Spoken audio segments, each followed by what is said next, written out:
Okay, I've just made a pin and I want to make a pin holder for it. So I'm just going to use this 308 shell casing to make a holder. As you can see, it needs a lot of refining to fit the pin. I don't know how complex I'm going to make this. I might even add a card holder or something, I don't know. But I will do something. Okay, after much consideration, I believe I'm just going to keep it very simple and use this old weight as the base. I'm not going to do much copper work. In fact, probably none at all, maybe shorter. I did find some old brake line, which I'll use to mount it. But the first step is to cut this off. I could drill a hole in the back and ball this out. But I'm going to keep this one real simple. We'll see how it turns out. These weights are often filled with a lead shot, then sealed with lead.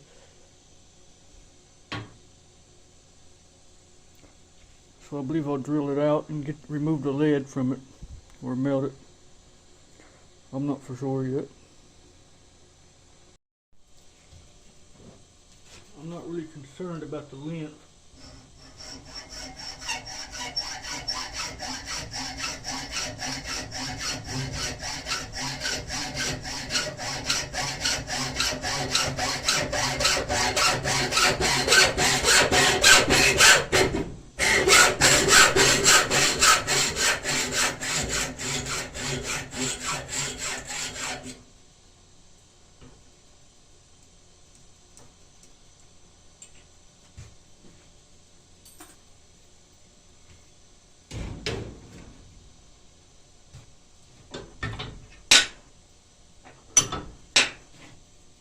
And I'm not worried about the straightness of the cut. I believe I'll sand this in an angle after I'm done. But I believe I'm just going to put a little radius on this.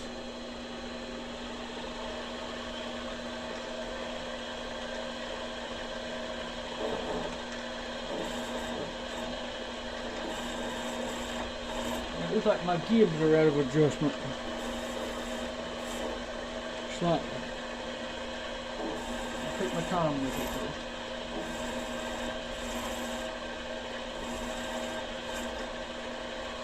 Yeah, gibs are.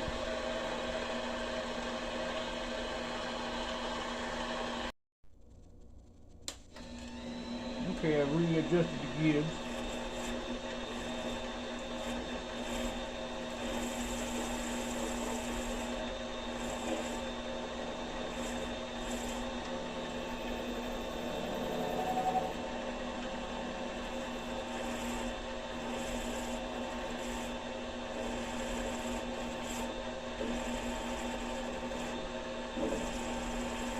I'm just going to step turn this.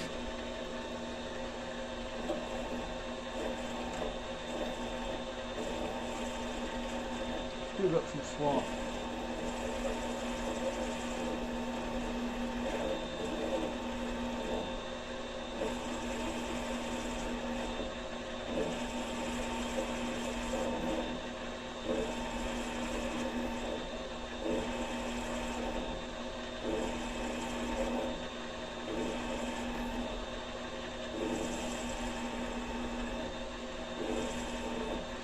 I guess I could use the other machine.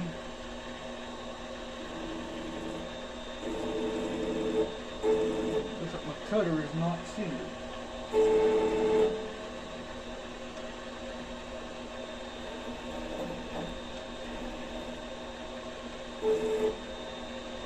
That's alright, that's good enough. I can hand fall it from here.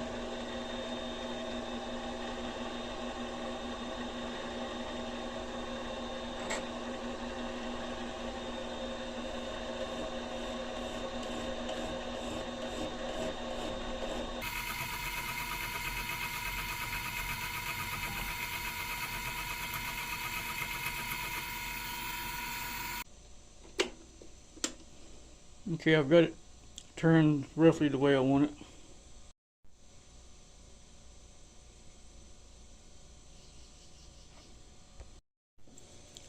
Now this end needs to be flared out.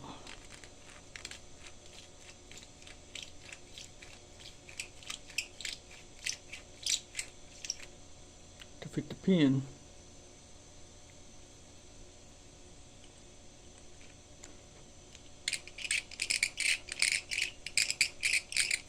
This is just a reloading tool.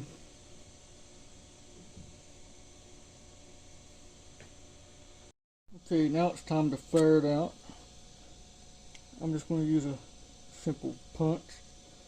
It's got somewhat of a drift to it to flare out the copper.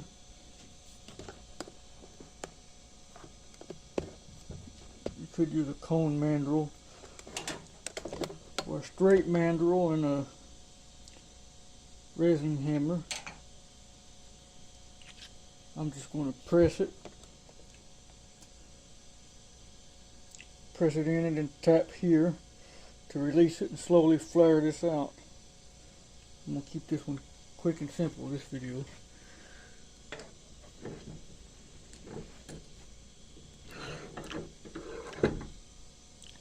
I do want to put some lube on it.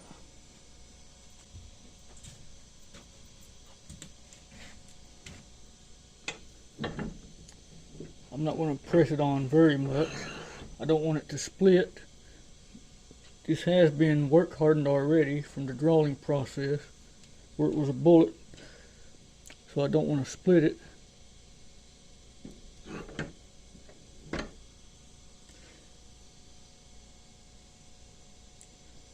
It's drawed a little bit.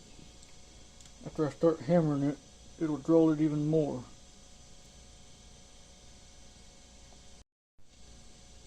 Because this punch is tapered, if I was to hit it like a cross peen, it's going to make a shoulder here. I don't want a shoulder. I want a nice straight taper all the way down.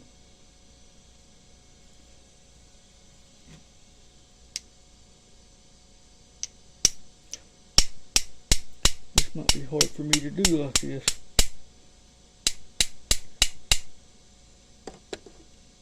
It's already moving. Just from a couple hits, it will slowly flare it out.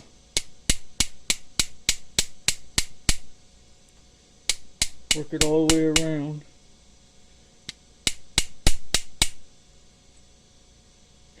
And you'll slowly draw this out.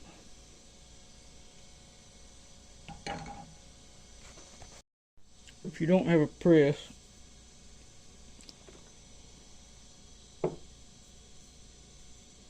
you just hammer it. Just be easy with it.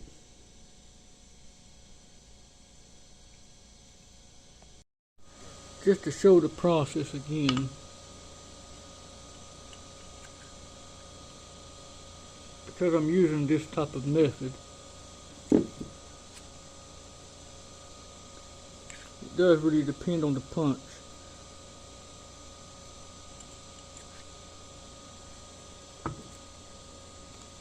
I am using a soft hammer.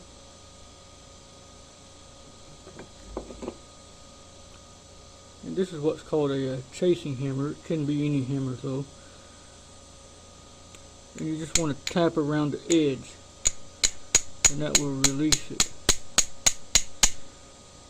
You can slap hammer it, which is an old technique for removing dents and plamishing.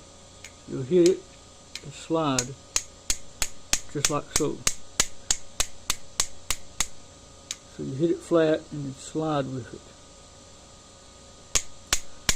Although slap hammers are flat metal bar, and it's just slapped the metal with. Same technique, same principle. And then once it releases, you'll just hammer it back in again and keep flaring. Okay, I've got it flared out.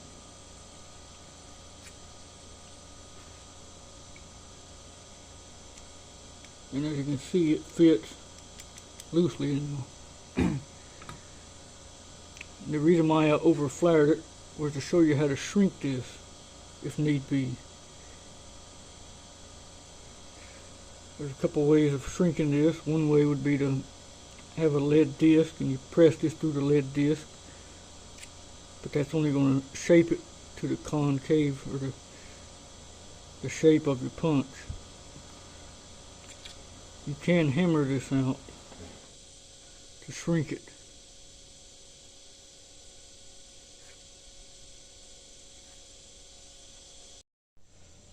Okay, now it's still loose in here. And if you don't have a lot of tools, you can just drill a hole in a piece of wood.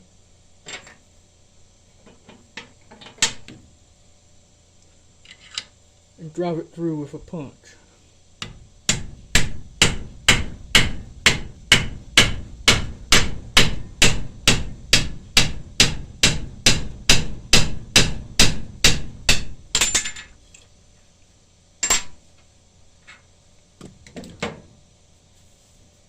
The lead works the same as the wood. As you can see, we've drawn it in a little bit. It's not got as much play in it now. I think I'm going to leave it at that. If you need to make it smaller, you can make a cut in here. And then you can tighten it up in the vise more, and it'll allow you to draw it in more. Now I've cut my groove in it.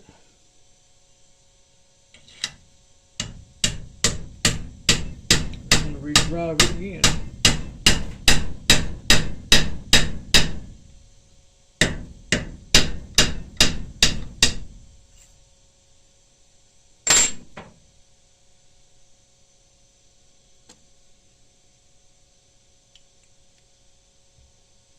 And it's still smaller.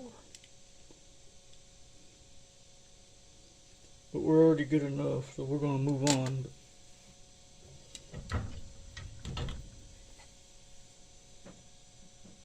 Since I've showed this method on how to shrink it, I'm going to use this as safe jaws.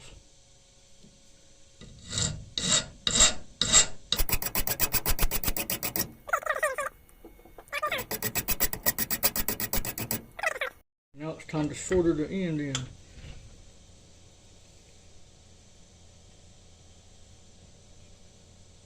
I've just got a nice taper on it.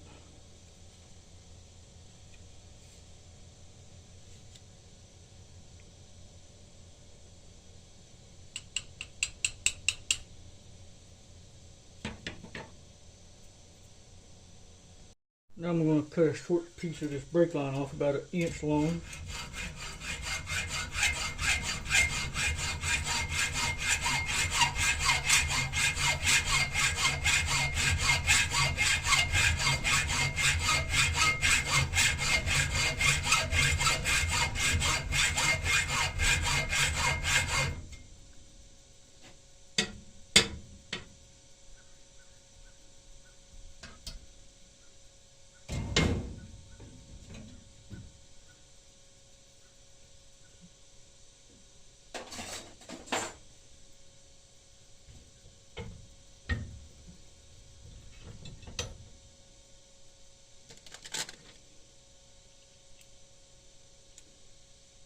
Now all I gotta do is solder this in. I've already cleaned both parts.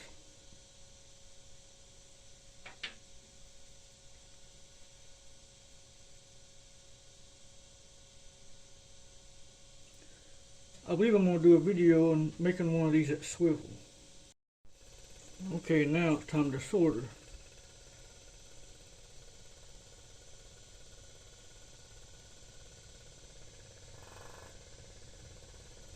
Tank is about empty.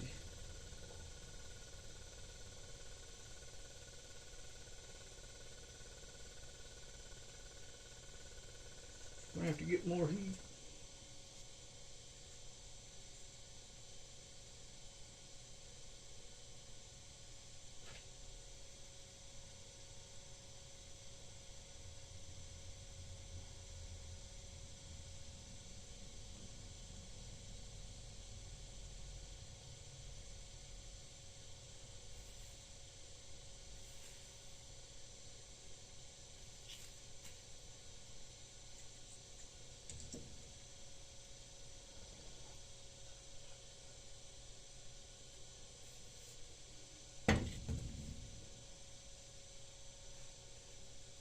not going to clean up the solder until I solder it into the base.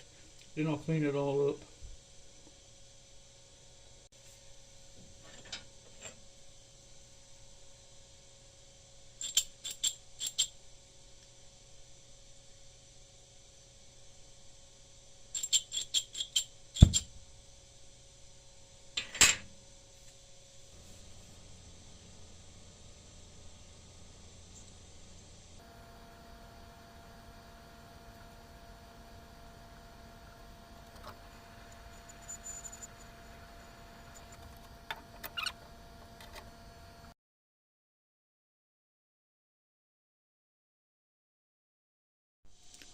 I've got it cleaned up on a wire wheel.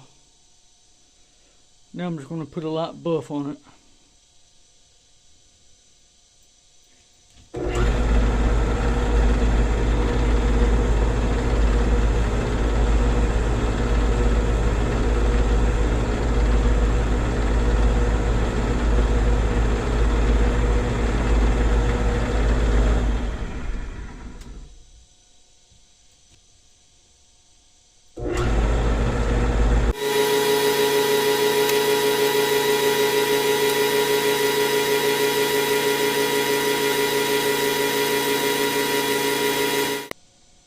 That came out pretty good. Made from junk.